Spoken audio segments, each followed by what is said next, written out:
So I appreciate you also giving me a little overview about yourself and your family. So family of four, right? You work in construction. You mentioned that you're from New York, but do you live in Florida now?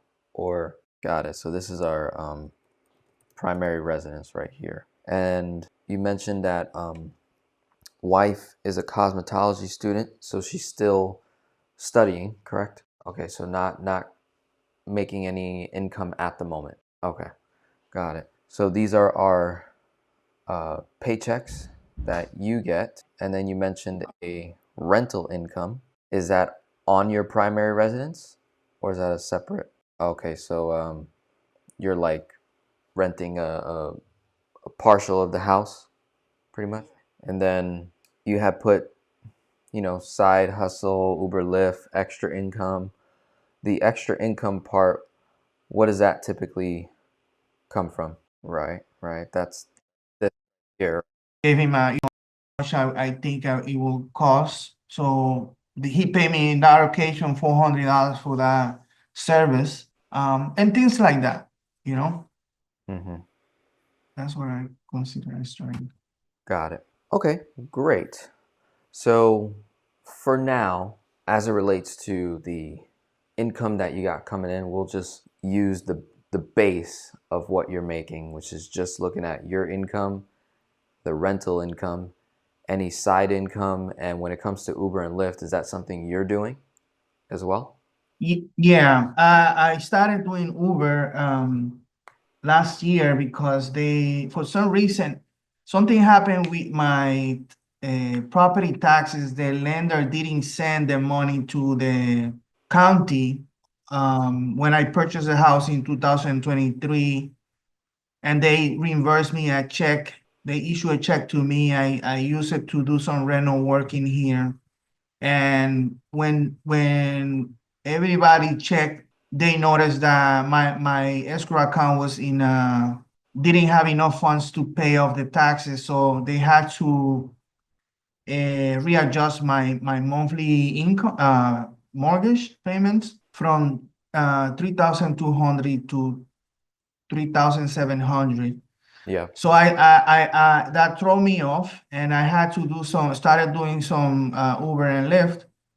I was able to fight through the storm until I got it's called a streamline home line refinance, where they allow you to do the refinancing without any paperwork, and they brought it down to 3,084. Okay. So in the month of that happens in December. So in the month of January and February, I took it a little easier because I didn't do any Uber and Lyft. But for example, this month I did Uber and Lyft last weekend, and I made like $408, which is not shown here on the spreadsheet. Right, right. Yeah. So yeah, I'm gonna start bringing in some income from the Uber and Lyft side on the weekends and as much as I can to bring down my debt and stuff. Got it. Would you say 400 on a weekend is typical or My no, it's not typical. My base goal is 300 okay. per week. That's an easy number, an easy target. But I can, if I push myself, I can get up to 500. Yeah. So Yeah. 300 times 4, so it's 1,200 bucks. Okay. Got it. Now, when we look at the numbers, according to your spreadsheet, we've got with all the debt payments and the living expenses, we're coming in at a total of $8,738.52. So that puts us in a negative cash flow of $1,690.33. So that assumes no extra money was made, right? Whether it's extra income or Uber and Lyft. So my assumption, and correct me if I'm wrong here, is the way we make up for that difference is simply increasing more income coming in, whether it's through Uber or Lyft and or extra income, and that helps us pretty much fill that gap. And whenever we're not able to fill that gap 1 month, that's where we get all the credit card debt, I'm assuming. Yeah, Correct me if I'm wrong.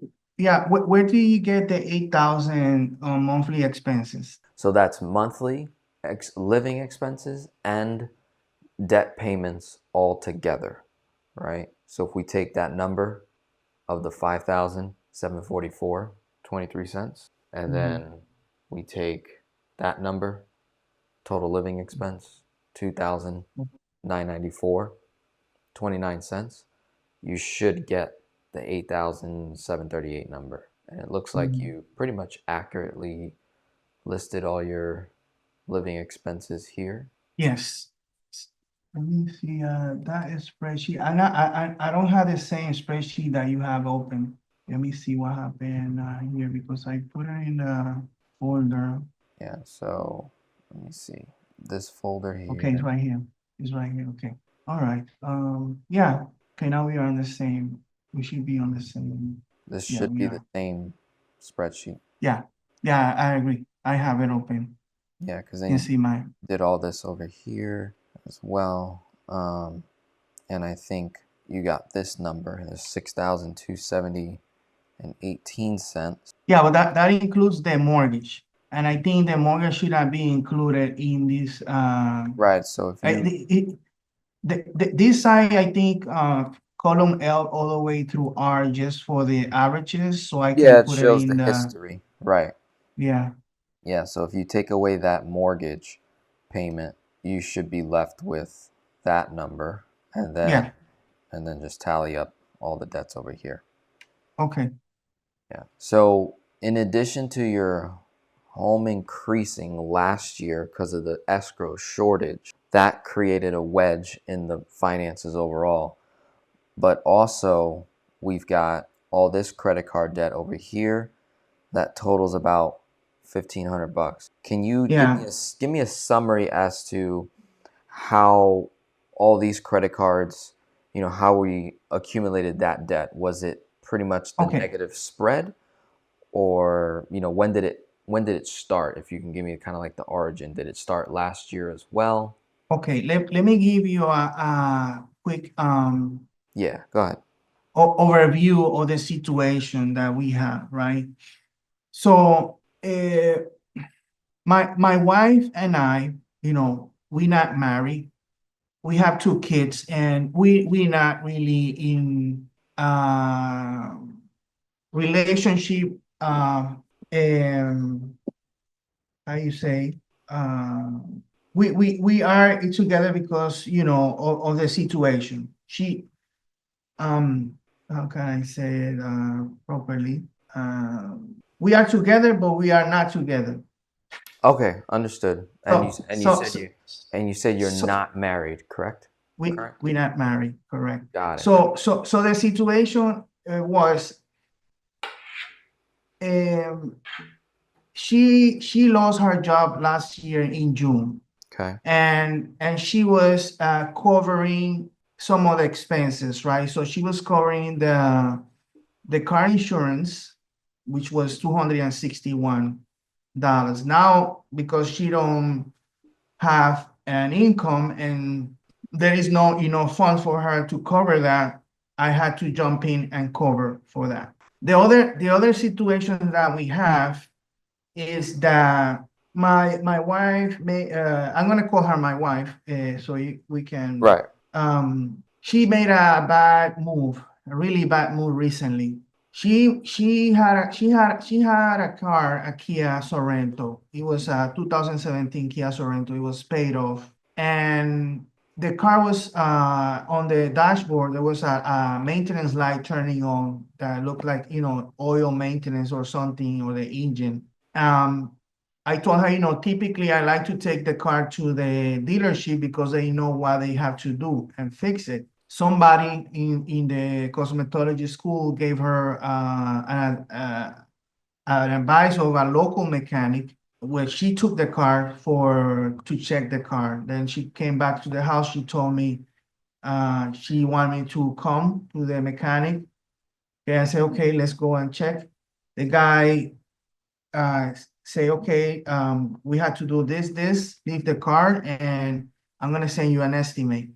So the guy fixed the car. He sent us the bill, the estimates. It was $800. So I say, okay, let's take care of that, and we don't have to deal with that. So what happened after we went to get the car the next day. She drove the car. She went to school, and the light turned on again. She got through. She was very, After yeah, already paying?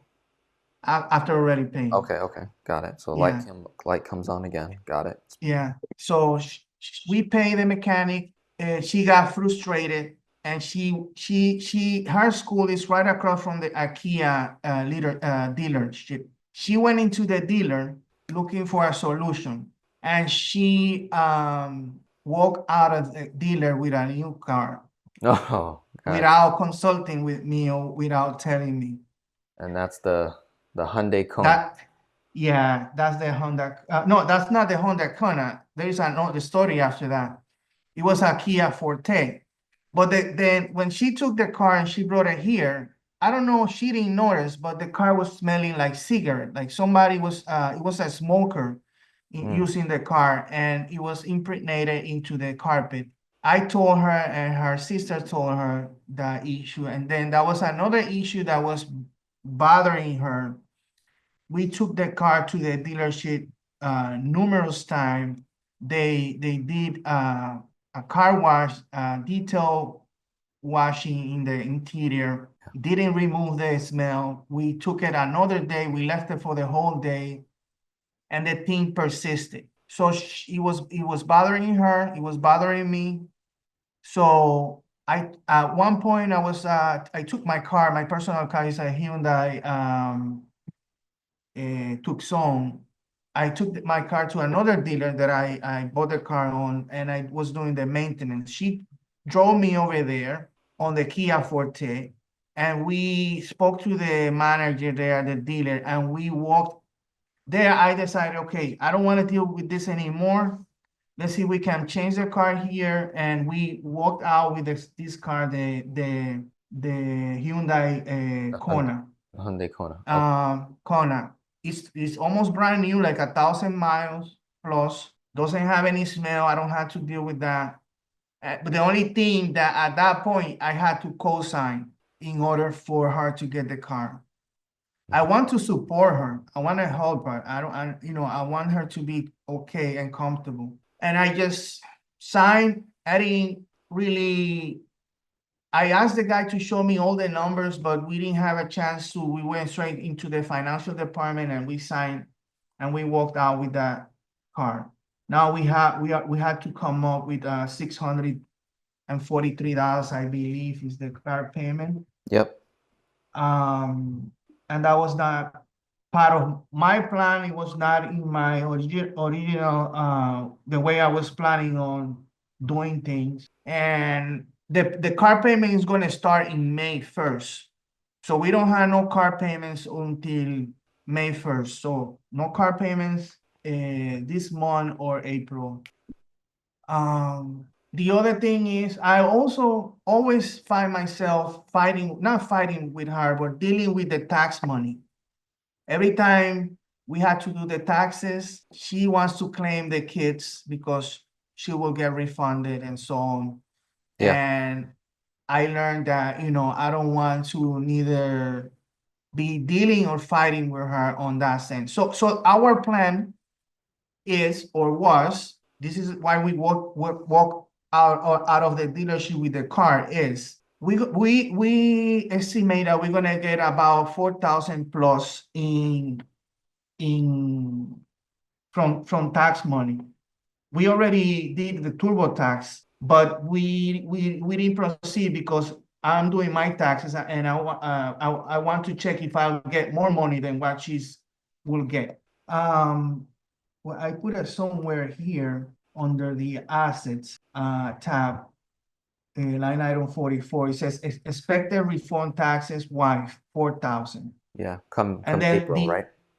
yeah, and then it's highlighted in yellow. And then the other one is since the dealer from Hyundai paid off the first car, the Kia Forte, we got refunded, or she got refunded about 6,820, which is highlighted in yellow here as well. And Plus we 400. still have that money, right?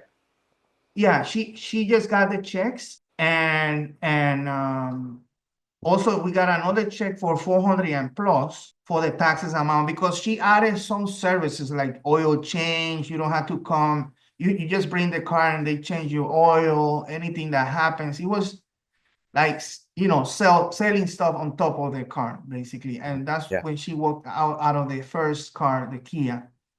So they refunded this money, but the issue is, and the plan was, okay, we're gonna take this money, we're gonna put it in an account, and that's gonna cover the car payments. I don't have to deal. We don't have to deal for the car payments or the for a while, right? Right. Yeah. Until it give us, I don't know, let's say we take this and divide it by what are the car payments? 643 and 90. It's about 16 months of payments, but it's like a year plus. Okay, so that was the initial thought on our strategy. Okay, we can walk out with the car, and this money will be saving placed in an account to so we can hold on, and don't stress out about, oh, where's the money for the car Right. payments. That was the strategy. Then the second thing is the hard credit cards were not in the picture, neither. So you can see anything that's hard is in parentheses, it says wife. So on the debt tab, there are two cards that she has. They're highlighted in red. That says wife in parentheses, line item 39 and 40. Her minimum payments are about 285 per month. And that's probably something that I'm going to have somehow jump in and help as well, because I don't want to, I need to step up. I need to help. And that's the situation I am with this thing that I have right now. And the last thing is, I told her the deal was also that if we walk out with the car from the dealership, the Hyundai Kona, we were going to work with you, because I wanted to work with you and bring some funds in the beginning. That's why I was trying to reach you so many times via email, because I know that the program that I'm in is like for $50 per month, but I have allocated maybe $600. Well, I told her to help me with the money, to put the money for that, so at least $600 or $900, so we can have multiple meetings and get things cranking quickly. And that's why, and then jump off back to the $50 per month normally, so we don't stress out. Yep. And that was like the deal I made with her, but now she's backing out again and again. She's not she's putting me some pushing back a little bit, but yeah, she's been asking me, did you meet with Denzel? When are you meeting with Denzel? To find out what can we do. Definitely, I'm going to I have the money to pay you for you every time we meet, and then we can go from there. Yeah. Okay. So what we'll do is you'll just stay at the 50 a month, no extra charges, and as long as we can get wife on board to maybe either participate in the meetings, or we give her the notes of our meeting and really just get clear as to how we're going to solve all these little problems as it relates to the finance part. But now we also need to keep in mind long term, Mhm. what does this relationship, what is the relationship's direction going in? So just to be clear, you guys are not legally married, correct? All right. Okay, so we're not legally married, but you guys do live together and you have two kids together, right? Mhm. Okay. So in, I guess, at the current state that you're in now, where do you see this relationship going? And then what do you want for this relationship long term, let's say debt's not a problem. Let's say finances are not a problem, right? So if we removed these financial worries, that wasn't an issue, and you're making enough money to take care of everybody in the household, Mhm. does this relationship, or are there other things that is still up in the air that needs to get solved?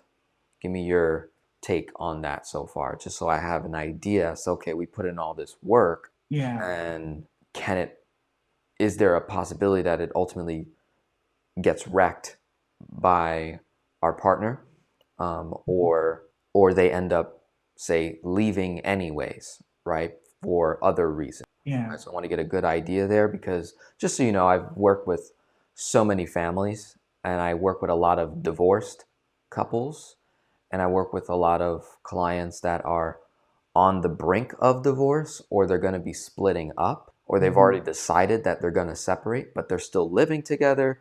They have children. They're trying to, you know, have peace in that separation.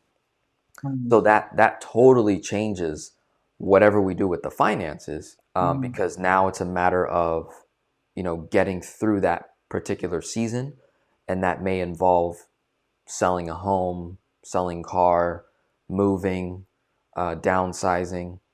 So in many cases, we end up not trying to pay off anything right away, and we actually try to preserve as much cash as we can. So I'm going to reframe the question again, just to Mhm. help you. So we got one question here is the longevity of the relationship. Where do you think it's going as of right now, as it sits? Do you see yourself potentially separating ultimately, Mhm. as like that's the finale, that's where we're at?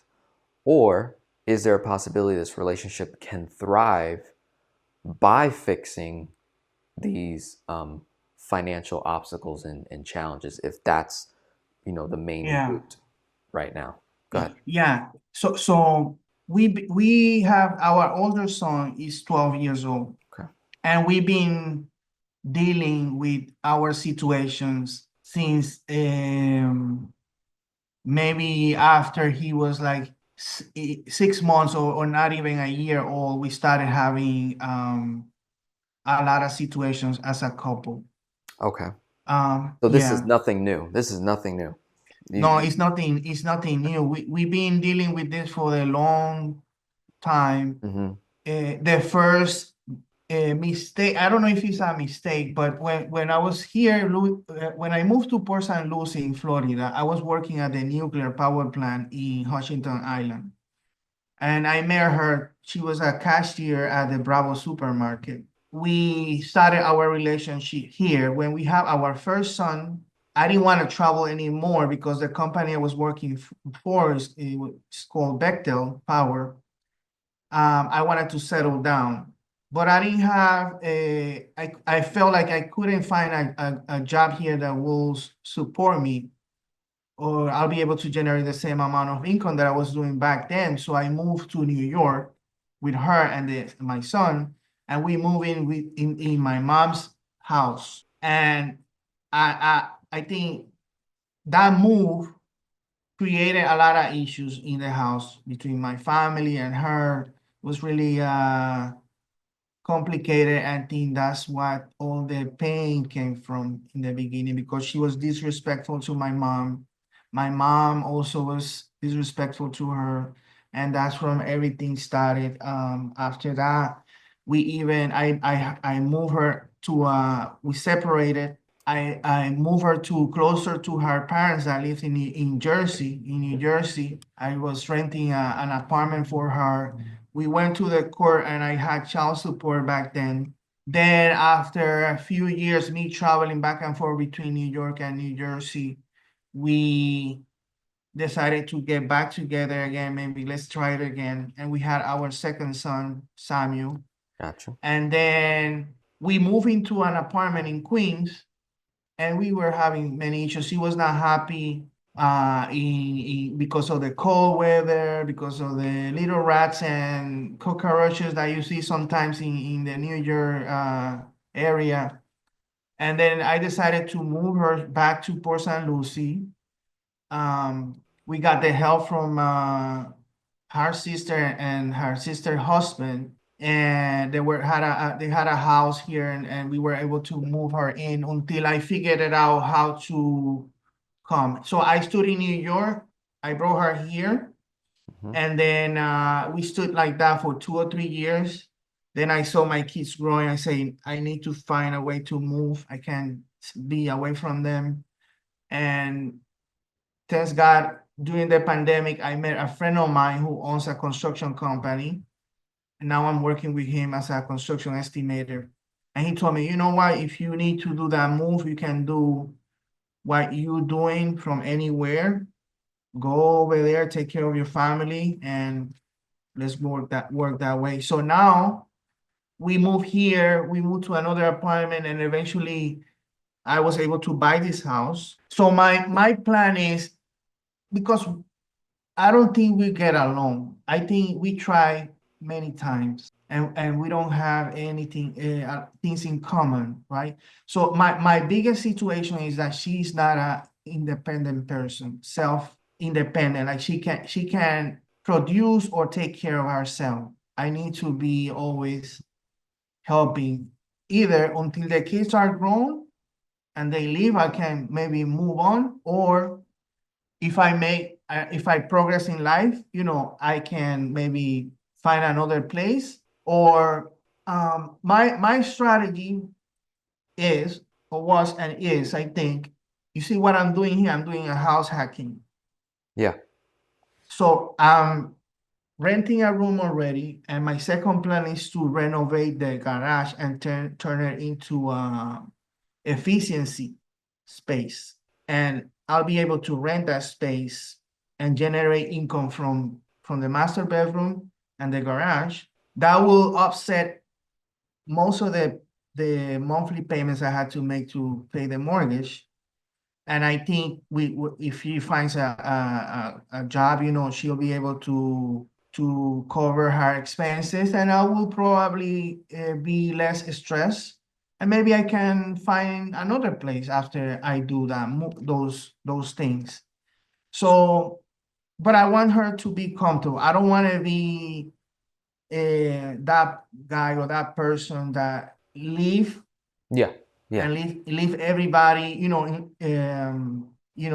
deal with the kids, you deal with that. No, I want to be responsible. I want to help make sure that she's stable, but she needs to come up also on her end with something, right? Get a job, bring some money to support yourself, and I'll help you with a house payment. You don't have to deal with that, Hmm. and something that's the plan I have in my head. I told her that already. She knows. And I don't know. We've been trying, and I don't think it's gonna work. Yeah. I can sit down with her again and talk about this topic. Where are we heading as a couple? Just to make sure, double check. But that's the situation. Yeah. So what I'm thinking here is the likelihood of the relationship where you guys stay together, that scenario is very low when you take Mhm. into account the exact story you just shared, where you're like, hey, this is nothing new. You know, we've been at this for over a decade trying to, make it work. We never got married in that time, you know, but we do share two beautiful children. So it's like, okay, the best thing that came out of this is we have two beautiful children together. They're good kids. We're raising them.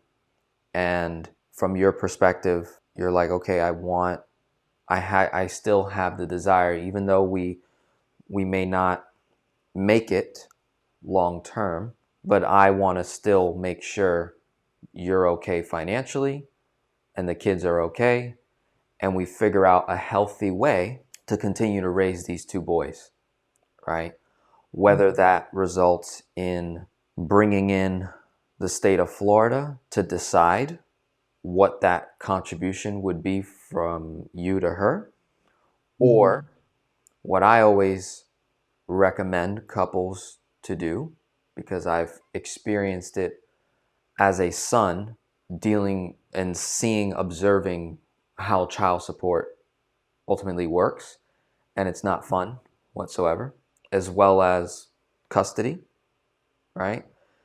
If we're able to come to a peaceful agreement where the courts are not involved, and we can come up with a way that you're able to contribute a consistent certain amount for the children, and then with my help, not only can I be coaching you directly, but maybe I have calls directly with your wife. Does she speak English? No, No? Spanish. Okay.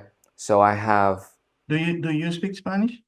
not enough to like have a full-on conversation, but I have a client and we're business partners together. He speaks full Spanish. I Okay. could bring him in to help wife develop the financial stewardship skills that are going to be needed regardless whether I have a man taking care of me for my life or not.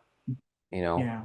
I work with a lot of single moms, divorced moms, widows, and even married moms, and I encourage them to learn the financial stewardship, because I tell them, look, your husband or ex-husband, regardless, no matter how long you live on this earth, at some point it's going to be very difficult for them to continue to take care of you if you receive the help from them but you mismanage the funds, or you spend, or you're always spending more than what they're giving you, and they're always getting you out of a financial debt or an issue, right? It's different when the woman is a homemaker, makes no money at all, and husband takes care of everything else. And so therefore, she doesn't have the ability to put herself into debt because she doesn't have access to anything, right? That's different. But it's when, from what I hear here, is we have, you have your partner, your wife that is not working, but is also making financial decisions like buying a car, right? It was supposed to be a simple fix, and Yeah. then we took it upon ourselves to just get this vehicle. And we also got into credit card debts that she has.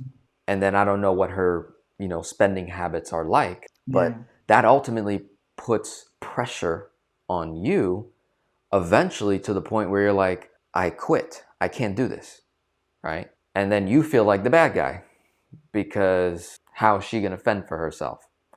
Yeah.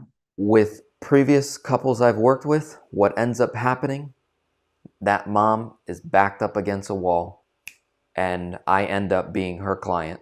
They find me on the internet. They start to improve. They start making changes. They go find a job. They go figure it out. Yeah. And it Yeah. comes with a lot of pain, comes with a lot of stress. But ultimately, if Mhm. we can get wife before that happens, before we Okay. go down to go up, so to speak, if we can just Okay. stay where we're at right now and ultimately build a plan to help her just elevate in her finances while you and her figure out, okay, these are the things that I'm going to make sure is covered. Anything Mhm. regarding the boys, school, Mhm. clothes, food, school trips, Anything. Yeah. that's me. I have the ability Exactly. to do that. When we really Yeah. look at the numbers here, and I'll put it on the board here, is if it wasn't for the car, the 643.90 payment, Yeah. her credit card debt 88, Mhm. and the 197. If we take that off the board, 97, so that's 928 Mhm. 90 cents. That takes our total living expense 8,738.52 minus 928.90 brings us down to $7,809 cost of living. And if all you did was make a minimum of $250 a weekend with Uber Lyft, that's $1,000, right? And that brings your income to 8,000 or more, and now you're at a positive spread, right? And from there, if we're operating out of a positive cash flow spread, then in terms of your own credit card debts, we're going to be able to knock those out, one by one by one. And looking at the property that you have, you put that the value of the home is 372,000, right? Or 300. Based on CELO number, it's a ballpark number, I think. Yeah, so it could be higher, it could be lower, but say it's around that number, 373 minus what you owe, right? What did I do? 373 minus, I'll just round up. So it's about, say, 40,000 of equity, times that by 80% LTV. Over time, we could get you a home equity line of credit for, say, 30,000 at around 8% plus or minus. And then we would be able to consolidate majority of all this credit card debt that we have, right? If we minus wife's credit cards, that's 10,000, almost 11,000.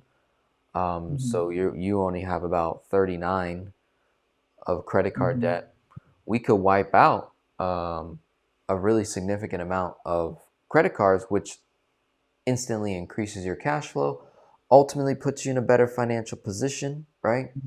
And if we're able to continue to live under the same roof, right, then that's going to help with, her having a roof and you not worrying about paying a roof for you and a roof for her, right? So if we can, get on the same page and say, okay, look, we understand, maybe we do a three-way call, figure something out in that regard. Or if it's just a matter of you just, sharing your information, say, look, long term, I don't see us being together lifelong. We've had our run together. We have two beautiful children. I want to make sure that they have mom and dad in the picture. There's peace between us so that they can have the healthy upbringing of mom and dad in the picture, preferably under one roof, ideally, for as long as we can, until you are in a better financial position where we could then do what you said with the current property, creating more cash flow out of that, and eventually move out so that can, create more cash flow for yourself. Move out, and at that point, we go our separate ways. Wife is living somewhere else with a job, able to cover, say, her own personal living arrangements, but then anything regarding the children, you would be more than happy to cover all of that and even possibly help cover a percentage of the utility costs. You take the square footage of your children's room in that new place that the mother of your children would be, and say it's 20-30% of the total apartment space, and that equals you contributing $400 a month to the rent of some sort, right? And making sure that money doesn't get abused. So anything that you contribute is never cash, but it's always paying directly to something, right? Whether this is going directly to the school, this is going, this payment, this check goes directly to the landlord, right? This way, the chances of that money being mismanaged and then you getting a call, 3-4 months later, I'm about to be evicted, like we don't want any of those problems being thrown at you, and then again, always making you feel like the bad guy that doesn't take care of his kids or whatever the case may be. So we want to be able to avoid those potential arguments, try to have as much Yeah. peace as possible. All right. The other option here to consider, right? So this is a longer term approach, right? It's slower, okay? And with the available cash that we have, my personal goal is not to try to pay off any debt, but rather continue to service the debts, because we do have this big negative spread, and the only way we close it is by, you know, Ubering. And even when you Uber, it only closes it, but it doesn't typically put us in the positive. So we do need wife to really, you know, get back to work. At some point we need that, because that's going to help with her own debts and then that car payment. All right. Right. So until May 1st, then that car payment comes in. But for right now, your actual cost of living is right here, the 8,094. So that puts you at about 1,000 short. And so when you're doing Uber and Lyft, if you're making 300 times 4, then you're able to bring in that extra $1,200, which closes the gap, puts you in a positive, and that positive we want to apply towards debt payoff, right? And let me just give you the order in which we pay off that debt. So even if I'm able to cash flow, you know, 100, 200, $300 a month between now and May, right? Yeah. What we can do is, this would be the first card that we pay off, Citi. And the reason why is because of my formula, the cash flow index formula that you might have heard me talk about on my YouTube channel. And if not, the formula is you take the monthly balance, the total balance owed on the debt, and you divide it by the monthly payment, right? And then you get a number. That number, you should get 5.99. The lower the number is, the more attractive it is to pay off that debt from a cash flow perspective. So the goal is lowest number to highest number. And what I did here on column J is put all the cash flow index scores, right? And we would go in order from lowest number to highest number. So 5.99 is the lowest number. These are the numbers for the cars. The next lowest number is the 26.51. All right. So that would be debt number 2 that you pay. This is the first to pay off. So 1, 2, 3, 4, 5, 6. Right. So that's the order that we want to be able to pay off debt. Coming back to the board here, we're simply trying to buy as much time as we can. So if we can get wife back on board in regards to saying, look, let's hold on to this money so that we're pre-paying that car payment is covered, right? And if we look at the 4K and the 6,820, that's $10,820, and divide that by, let's just say, 1690. That's our negative spread. We have about 6.4 months of negative cash flow covered. So in that 6 months, my goal is to try to eliminate as much credit card debts that we have, which will close the gap of your negative cash flow position. Keep doing the Uber and keep doing the Uber Lyft, and that's gonna, you know, give us a boost for right now. I think we will cover more than 6 months. I think so too. This is being worst case scenario for sure. This is worst case. So I definitely believe that it's more, that it could go longer. And so what I would want is, in the next 6 months, or a little bit longer, that we're able to eliminate a few credit cards, which would recover a few $100s a month in cash flow. But then also in this time frame, maybe 6 to 9 months,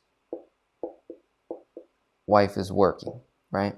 Now, I don't know how much longer she has for cosmetology school, but if that's something that she enjoys, right? Or if we can get her into something that she actually enjoys, wants to do, this way she's not stuck in the house all day, right? Like, this is actually something that brings fulfillment in her life. All we really need, she doesn't even need to work full time, right? She could be part time, and even if she only brings in $1,000 to $2,000, that puts us in a very good position. That 1,000 to 2,000, she could cover her car payment, and she could pay her credit Yeah. card payments. That's all you really need, right? Yes, Because correct. that was the Yeah. 920 number, right? Yeah. And if we eliminate 920 from that end, and we're able to pay off about $500 worth of payments, you're going to be in a very healthy cash flow position.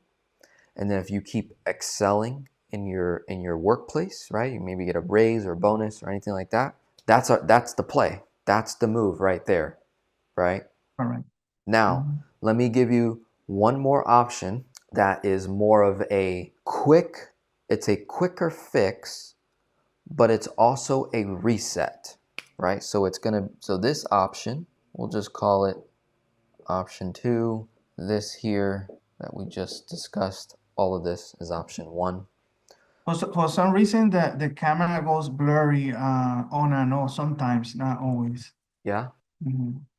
Okay, don't Just so worry. you know. Okay, don't worry. I have it all recorded, so I'll send this to you. And it's much cleaner Okay. on my end, much better. Okay. So sorry All about right. that. So I'll Mhm. still say it to you so you can follow along. Okay. So option Mhm. 2 is quick fix, reset, clean slate. Okay.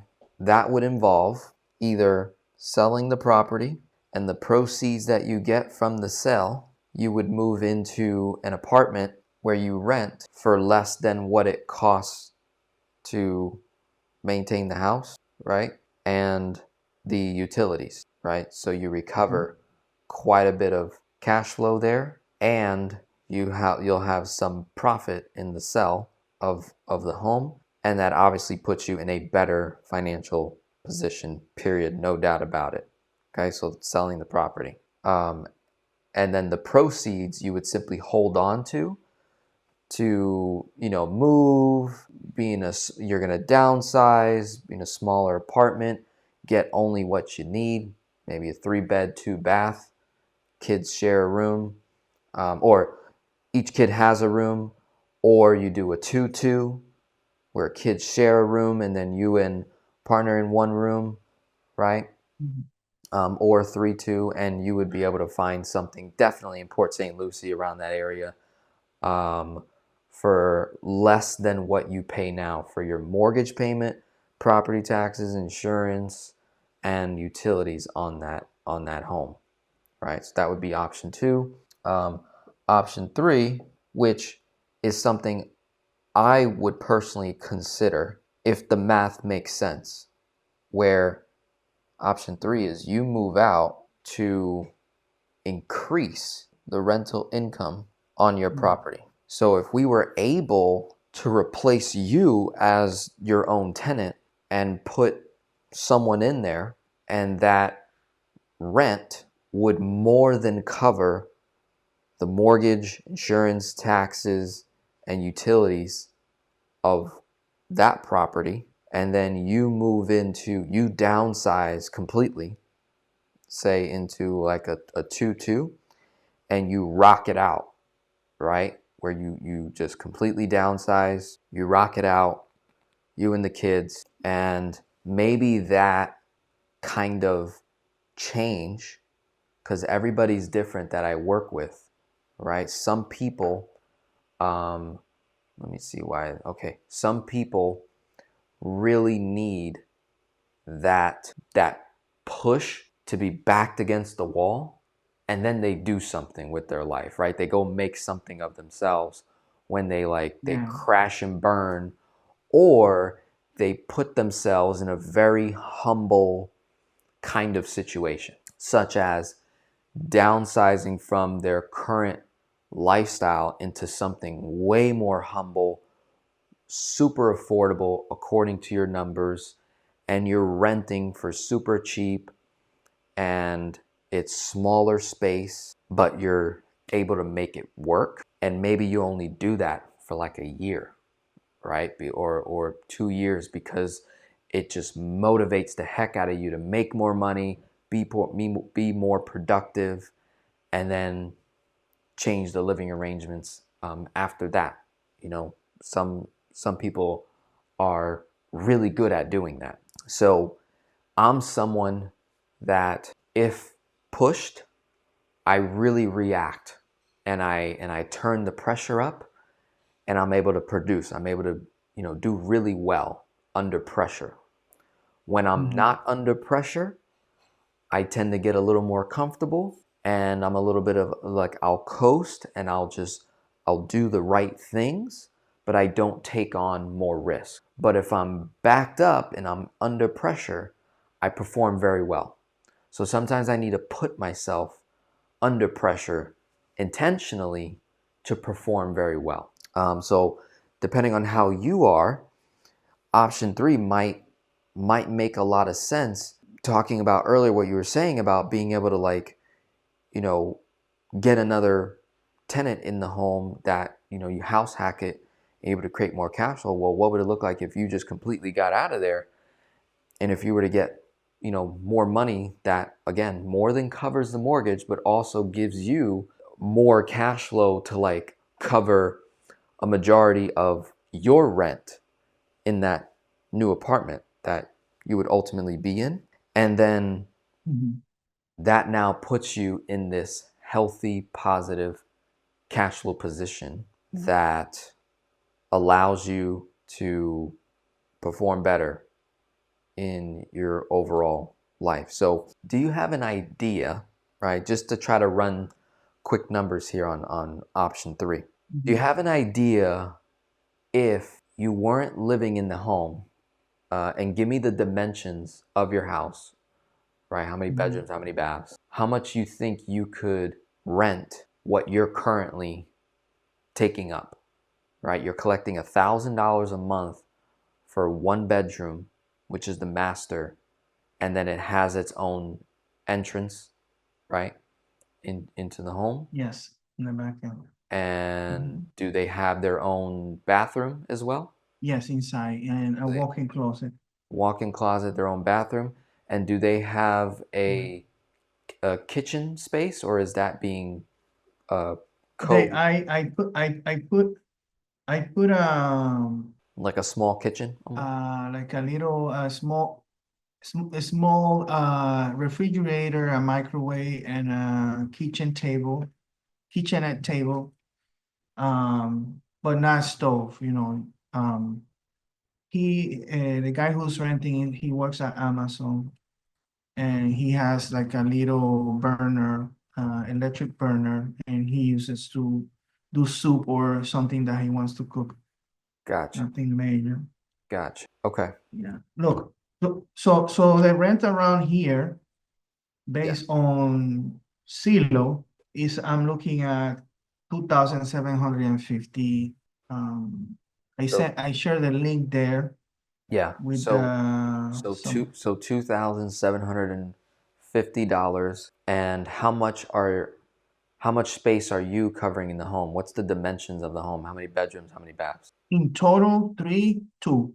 Okay, so it's a 3-2, and Mhm. one bed, one bath is currently making 1,000 a month.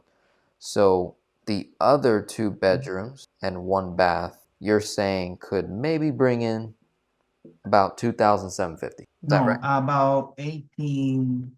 No, I would say maybe about maybe 2,000, I would say, because total here, one of the properties, 3 bedroom, 2 bath, 2,750 Okay. or 2,800. If you subtract 1,000 from it, we left off with the remaining portion of the house is like 1,800, but I think maybe 2,000 to round it up. Yeah. So So, maybe about 3,000 total. right. So 3,000 total. So Mhm, in this example, option 3 is not going to make sense because your mortgage mhm. payment is 3,084. So you're going to be operating out of a negative. Cor- So the only way this works Correct. Yeah. is if we can get that rent, Mhm. say around 2,500 or more, where it more than covers the mortgage payment. Yeah. So that reduces your expense, right? Mhm, And then the additional cash flow gives you the ability to now redirect that 2,000 toward renting an apartment, right? And if we mhm. could, so continuing this example here, if we could get you if you're able to rent 2-bed, 2-bath, you said a 2-bed, 1-bath, maybe 2,000, so a 2-bed, 2-bath around your area, what do you think that might cost to rent? 2 bed, 2 bath, Yeah, if you wanted to rent a 2-bed, 2-bath in your or area, what do you think? um. Nothing fancy, of course. Okay. What you mean 2 bed or one and 1 bath? Because the other bath is in the master bedroom. No, no, no. I'm talking about you moving out of your home, renting an Okay, apartment okay. somewhere that's like a 2-bed, 2-bath would be like the minimum you would need for your family of 4. Oh, Just a ballpark, doesn't have to be accurate. oh, 2,400 on the high end, maybe 2,050. All right, let's use those numbers for now. Let's see. So let's say we're bringing in 7,048.19. Let's say you're making, we'll be conservative, 1,000 a month with Uber. And let's say at the very least, we could get $3,100. So that just increased this to 100, right? 2,100 for a 2-bed, 1-bath in your home, and then 1,000 a month for the 1-bed, 1-bath. Okay, rental income. Let's see what this ends up looking like. 7,048.19 plus 1,000 plus 31. So you'd be bringing in 11,148.19, and I'll use the 8,738.52 number expenses plus say 2,200 for rent, kind of like right in the middle of 24 and 2,050 for rent. So you would be here 10,938 total cost of living, 11,148.19 minus 10,938.52 leaves you with positive cash flow without paying off any other debts, right? Puts you in a positive cash flow position, and that ultimately relieves some stress. And with some tax strategy, now that you'd be turning that investment, that primary residence, into an investment, pretty much a full investment. Um, Maybe there's some tax moves there. Uh, if we're able to rent it for more, then obviously you can increase the rents over time. That creates more cash flow. And then obviously, if I'm operating out of a positive position, then that ultimately allows me to slowly but consistently pay off debt. And in about a year from now, this 209 could become an easy 1,000 or more, right? Because I lowballed the different income streams, right? If this was 31, but what if you got total 3,300? And Uber, what if you're bringing in 12? So I just added 2 and 2 is 4, so now you're at 600 cash flow, right? And instead of a rent at 22, what if you are at 2,100 or 2,000 or less even? That ultimately puts you in a really good solid position. And option 3 doesn't have to happen right away, but it could Mhm, be like in conjunction with option 1. Because as of right now, we're okay. Everything's being paid on mhm, time, right? mhm, Nothing's late. We have mhm, 6 months or more of expenses covered. And For the car. right, for the car, but also for the gap, the negative spread that we're operating out of.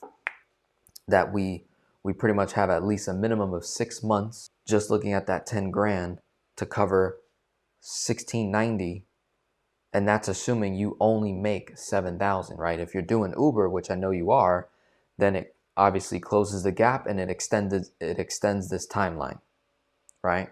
And technically right now we only have expenses of 8,094, so our negative is only about 1,000 right now, right? We're only about 1,000 negative, which can easily get closed by you doing Uber and bringing in 1,000 a month. You're able to close the gap. Any excess, we already spoke about it in terms of which debts you pay off in order, and you're just making an extra payment of whatever cash flow you have at the end of the month, and then you're recovering $50, right?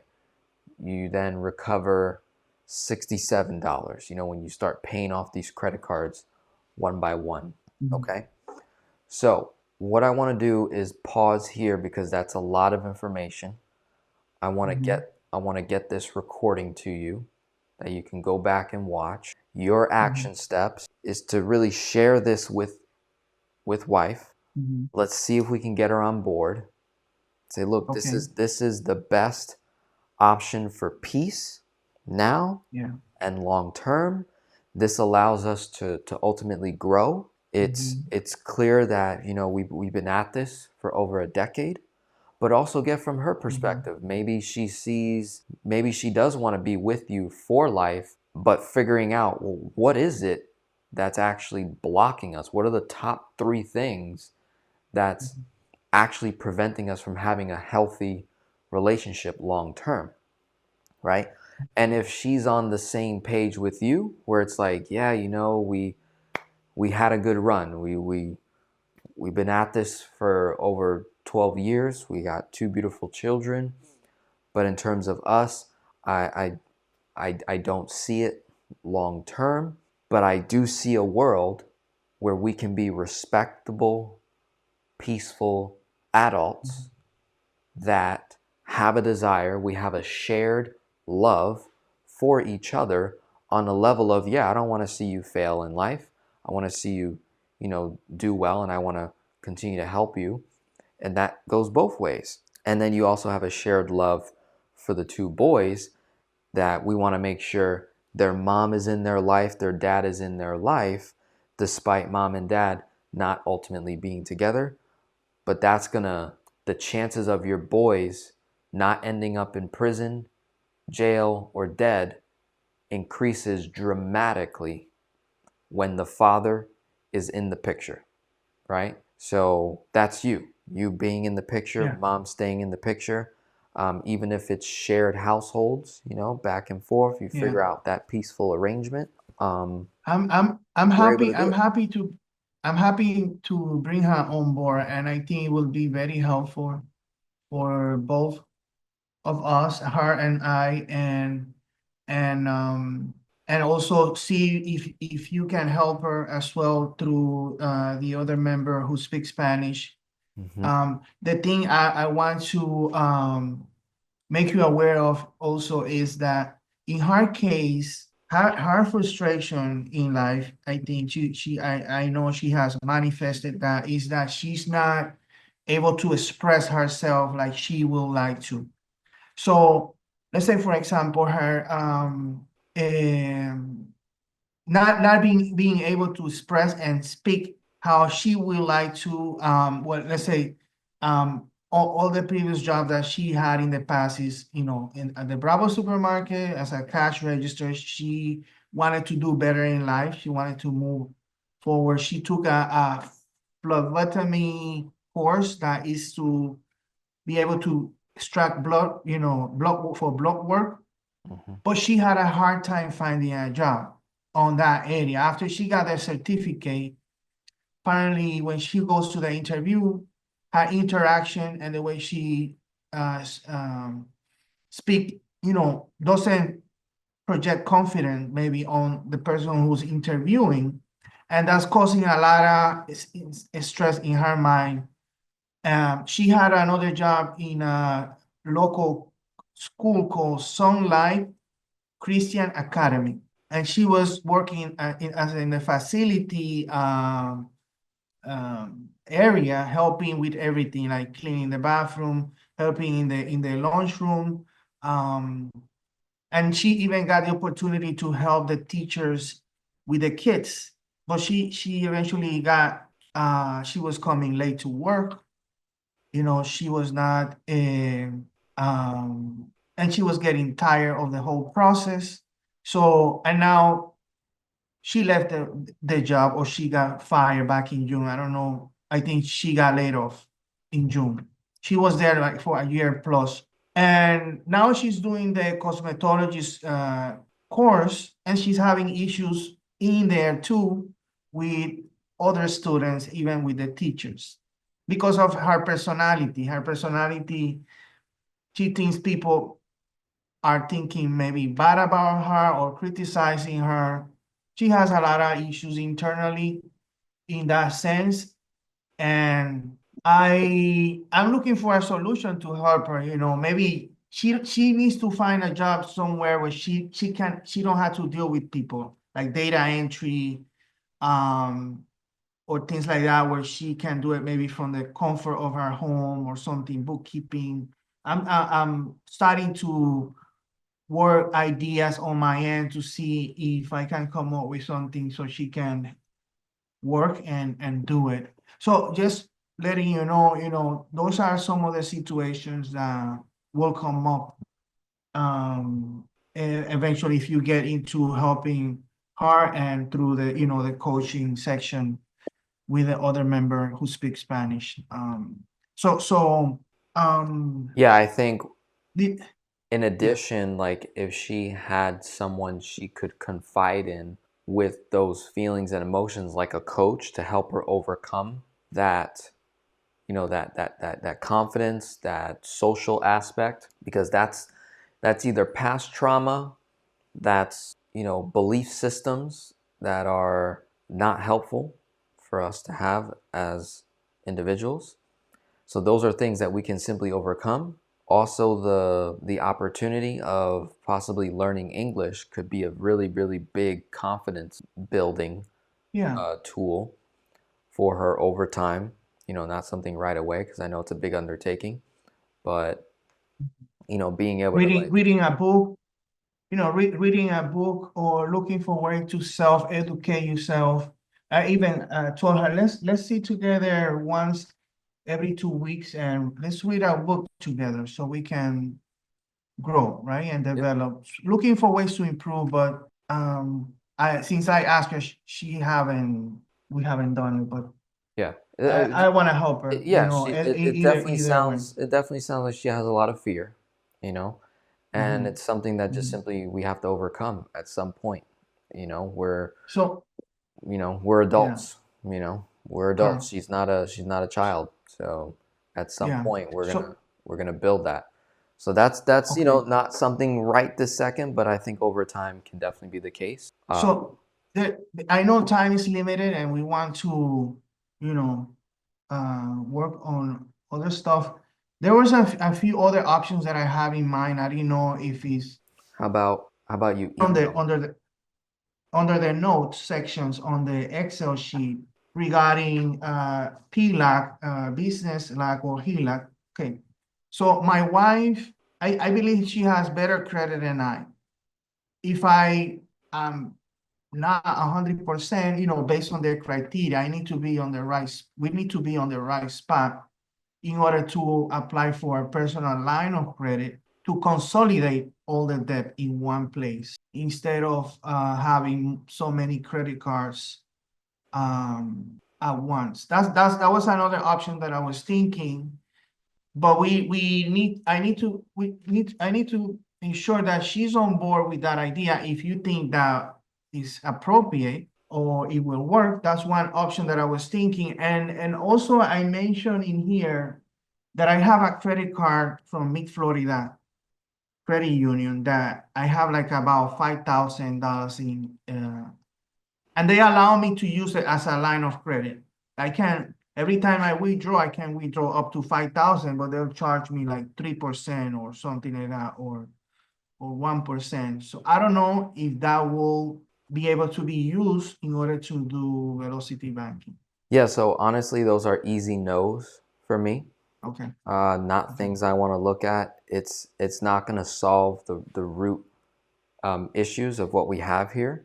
Also, I don't even think velocity banking is something I want to do right now. I think it's too complex, and you have too many variables, especially with wife not necessarily being on board with everything or on the same page, that can throw a wrench into anything you try to do. It could throw a wrench because it's like, oh, then this came up, and now this comes up, and this. So we have to, kind of solve that issue first. And my goal is stabilize first. I want to stabilize the finances in your household. I want to get on a consistent positive cash flow per month. And I want to have some sort of financial security or foundation, like money saved, before I implement, say velocity banking. So I want to be a little more patient with that. That's just my suggestion with that. Okay. Yeah. Sounds good. Awesome. So I think we can close here. I think we did good.